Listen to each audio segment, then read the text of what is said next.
nyo. Hi guys! Welcome to our mini vlog! May tanong lang kami. Kapag ba naririnig nyo ang salitang badyaw o moro, ano agad ang nasa isip nyo? Aminin, marami sa atin may stereotype na kahit hindi pa siya kilala. At yan mismo ang pag-uusapan natin ngayon. Kasi ang diskriminasyon ay hindi lamang salita, kundi nakakasakit ito ng tao at nakaka-epekto ito sa maraming tao.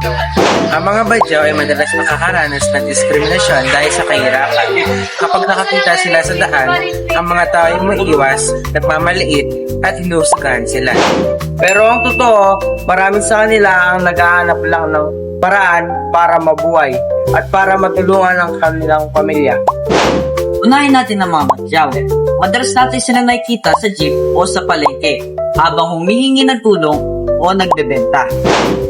Pansin niyo ba, bago pa man sila lumapit, may mga tao na agad na umiiwas o hinuhusgan sila. Hey kuya, halimos po, wala na pong pera, gutom na po ako kuya. Ka lumapit dyan! Baka mang gulo yan. Hindi yan. Hindi porket badyaw ay mababa ng tingin sa kanya. Sorry po. Pero guys, isipin natin sandali, paano kung tayo yung nasa sitwasyon nila? Hindi naman nila ginusto na maranasan nila ang kahirapan o mawalan ng oportunidad. Ang masakit pa, hindi lang sila nahihirapan sa buhay, kundi nahihirapan din silang makakuha ng respeto mula sa ibang tao. At tandaan natin, hindi lang basta itsura, pananamit o estado sa buhay para masagaan ang pagkatao ng isang tao. Samantala, ang mga moro naman ay madalas na inuuskahan dahil sa kanilang kultura at relihiyon. Dahil sa stereotype, maraming tao ang natatakot at mali agad ang tingin sa kanila kahit wala naman silang ginagawang masama. Kung iisipin, ayaw naman natin nusgahan tayo dahil lang sa itsura, pinagmulan o paniniwala natin. Pero bakit naman natin yun gagawin sa iba? Ang mga badyaw ay kilala bilang sinamads dahil sa pamumuhay nila sa dagat. Ang kanila namang mangkukulay na bangka o tinatawag na lepa ay isang mahalagang bahagi ng kanilang kultura at pagkakakilanlan. Pinagdiriwang din nila ang Regata Lepa Festival, isang pagdiriwang na nagpapakita ng kanilang mayamang tradisyon, musika, sayaw at makukulay na bangka. Tala, ang mga moro ay kilala sa kanilang katapangan. Matapang nilang ipinagtanggol ang kanilang lupain laban sa mga mananakop, kaya naman hindi sila lubusang nasakop noong panahon ng kolonyalismo. Hanggang ngayon, ipinagmamalaki nila ang kanilang kultura, tradisyon at pananampalataya na bahagi ng kasaysayan ng Pilipinas. Ang advocacy namin ay kilalanin, igalang at isama. At kami ay naniniwala na ang pagbabago ay nagsisimula sa simpleng pag-unawa at pag-respeto.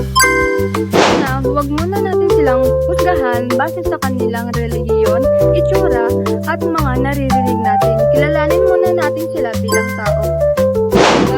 Suportahan natin ang edukasyon at nagbibigay ng oportunidad sa mga badyaw para magkaroon sila ng mas magandang kinabukasan. Respetuhin natin ang mga kultura at relihiyon ng mga Moro. Iwasan natin ang pagpapakalat ng mga stereotypes at iwasan ang pagpapakalat ng mga maling impormasyon dahil mas nakakadagdag ito sa diskriminasyon.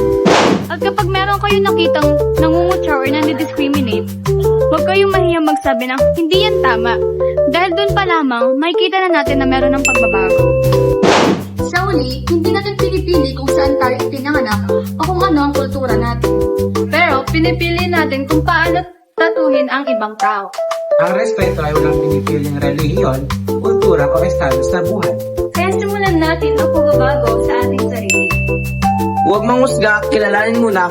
Respeto ang susi sa pagkapantay-pantay. Different cultures, one respect. Maraming salamat sa panonood. Kung iisipin, ayaw naman natin... Ay. Kung iisipin, ayaw naman natin husgahan tayo. Ang advocacy namin ay... Magbigay...